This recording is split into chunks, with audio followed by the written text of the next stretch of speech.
En 1978, un álbum musical que contaba con 7 temas y una duración de 42 minutos sacudió a un género que hasta ese momento era considerado por algunos círculos sociales como música de arrabal. Ya hacía un año que Rubén Blades y Willy Colón habían grabado su primer trabajo discográfico para el sello Fania, llamado Metiendo Mano, álbum que contenía canciones con un alto contenido político.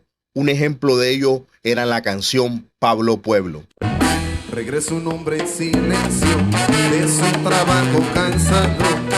Su paso no lleva prisa, su sombra nunca le alcanza. Pero no tuvo una mayor acogida en aquel entonces. Willy y Rubén consideraban que la salsa no solo debía tener contenido romántico, debía tener un contenido sobre lo popular, lo político. Debía adentrarse a los barrios, la diversidad cultural de Latinoamérica y los peligros del consumismo. Decidieron volver a los estudios para colaborar de nuevo, cada uno con diferentes ideas en su cabeza.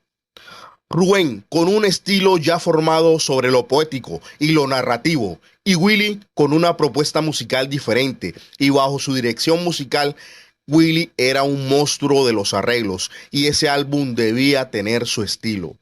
Entraron al estudio de grabación rodeado de una gran nómina de músicos y en 3 días grabaron 7 canciones. Era tenso el ambiente que se tornaba alrededor de la grabación. Aquel álbum tenía todo para fracasar, según los expertos de la industria, y Jerry Masucci, dueño de la Fania, se opuso a que se incluyeran varios temas. Alegaba el alto contenido político y advertía que este podía ser censurado por algunos gobiernos. También alegaba por la duración de las canciones, ya que algunas duraban hasta 7 minutos y según algunos locutores y programadores de la época no podían ser comerciales por su larga duración. Por su lado, Johnny Pacheco también tenía sus dudas con el disco, pero finalmente decidió apoyar a su manera. Pero Willy y Rubén defendieron a toda costa su proyecto musical. Lo cierto es que nunca se imaginaron que habían creado una bomba musical, el álbum que cambiaría la historia de aquella industria.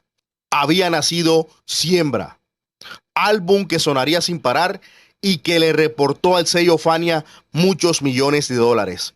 Aquel mítico trabajo discográfico terminaría de lanzar a la fama internacional a 2 artistas a los cuales yo personalmente considero como los más grandes en la historia de la salsa. Ellos concibieron a Siembra como un álbum irreverente, tanto así que incluyeron algo de música disco en el intro de la canción Plástico, tema principal de aquel LP.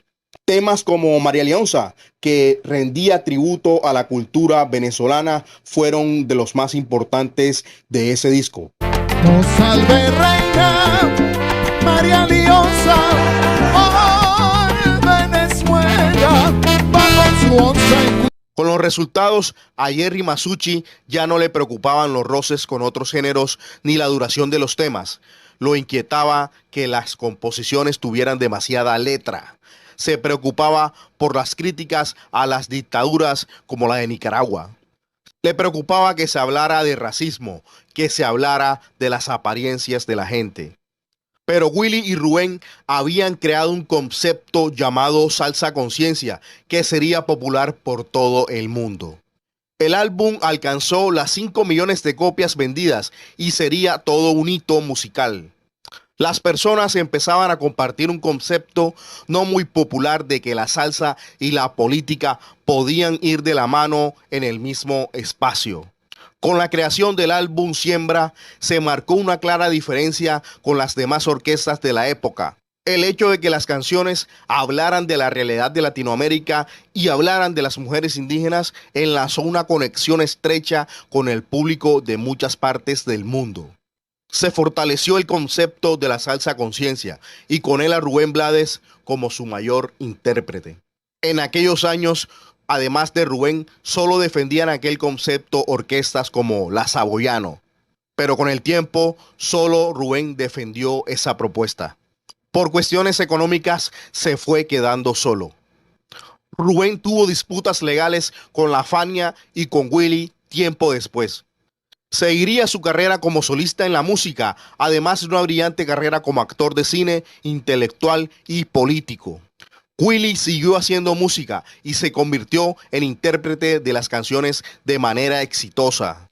Siembra fue el álbum que inmortalizó a estos dos artistas. Su música al día de hoy sigue sonando con fuerza por todo el mundo, engrandeciendo así sus obras musicales.